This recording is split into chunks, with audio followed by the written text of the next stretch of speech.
ذکر و تلاوت میں جمائی آئے تو کیا کریں؟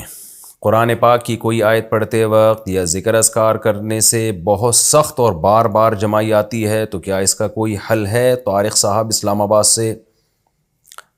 آ رہی ہے تو ہاں کر لیں اور منہ پہ ہاتھ رکھ لیں، بس زیادہ آوازیں نہ نکالیں، بے ادبی کی بات ہے. اور کوئی حل نہیں ہے بھائی، ڈاکٹر سے پوچھیں، وہ بتائے گا آپ کو. گرافک ڈیزائننگ کا کام کرنا کیسا ہے؟ اچھا یہ مسئلہ پہلے جمائی والا پوچھا تھا طارق صاحب نے اسلام آباد سے. گرافک ڈیزائننگ کا کام کرنا کیسا ہے؟ گرافک ڈیزائننگ کرنا کیسا ہے اور اس سے پیسے کمانا کیسا ہے؟ جو آن لائن کام کرتے ہیں کیا وہ سب کرنا درست ہے؟ طارق صاحب اسلام آباد سے. گرافک ڈیزائننگ میں بس کوئی ایسی چیز بنانا جو غیر شرعی ہو وہ جائز نہیں ہے. شرابوں کی بوتلوں کی تصویریں نہ بنائیں، آپ لڑکیوں کی تصویریں نہ بنائیں. باقی جائز چیز کی تصویر ہے تو وہ جائز ہے، ناجائز چیز کی ہے گرافک ہے تو وہ ناجائز ہے. باقی فی نفسی ہی یہ کام جائز ہے، اس سے پیسے کمانا بھی جائز ہے. آن لائن کام کے شرعی حکام، جو آن لائن کام کرتے ہیں کیا وہ درست ہے؟ اس میں حلال و حرام کی کیا تفصیل ہے؟ طارق صاحب اسلام آباد سے. دیکھیں آن لائن کام کرنا درست ہے، لیکن اس میں اب آپ نے بہت ہی وسیع سوال پوچھ لیا ہے، اس میں تو پورا لیکچر دیا جا سکتا ہے. آپ اسپیسیفک کچھ پوچھ لیتے نا کہ یہ طریقہ جائز ہے یا نہیں تو میرے لیے جواب آسان ہوتا. بہرحال آن لائن ٹریڈنگ میں ایک دو تین چیزوں کا خیال کرنا ضروری ہے. بعض لوگ کیا کرتے ہیں، کسی کی کوئی چیز بکوا رہے ہوتے ہیں آن لائن، تو اس میں یہ شو کرتے ہیں ہماری چیز ہے اور ہم سے خرید لو. وہ بندہ خرید لیتا ہے حالانکہ وہ آپ نے ابھی خریدی نہیں ہوتی، آپ کی ملکیت میں ہی نہیں ہوتی. تو یہ عمل ناجائز ہے. یا تو آپ دو پارٹیوں کے درمیان کمیشن ایجنٹ بنے کہ میں آپ فلاں کی چیز فلاں کو بکوا رہا ہوں اور میں اس میں اتنا کمیشن رکھوں گا.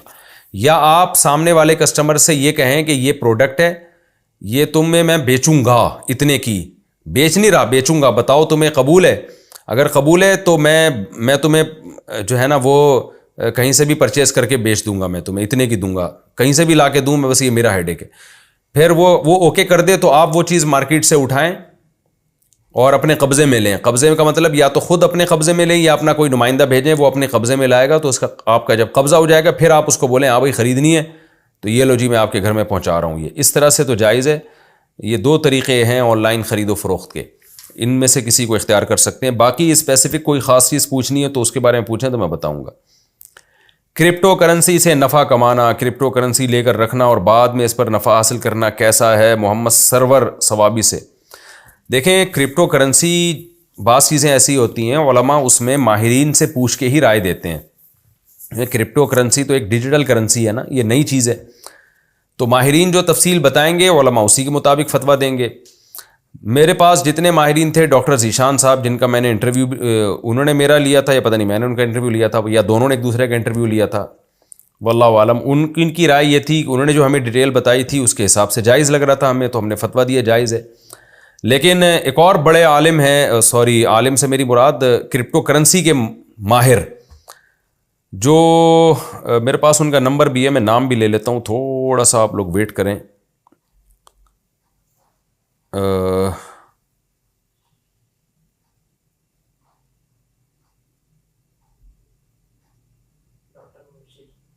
ڈاکٹر ہاں مبشر، ڈاکٹر مبشر صاحب ہوتے ہیں، یہ ہیں یورپ میں، شاید اٹلی میں تھے یا جرمنی میں، مجھے ابھی یاد نہیں، میری ان سے بہت ڈیٹیل سے بات ہوئی تھی.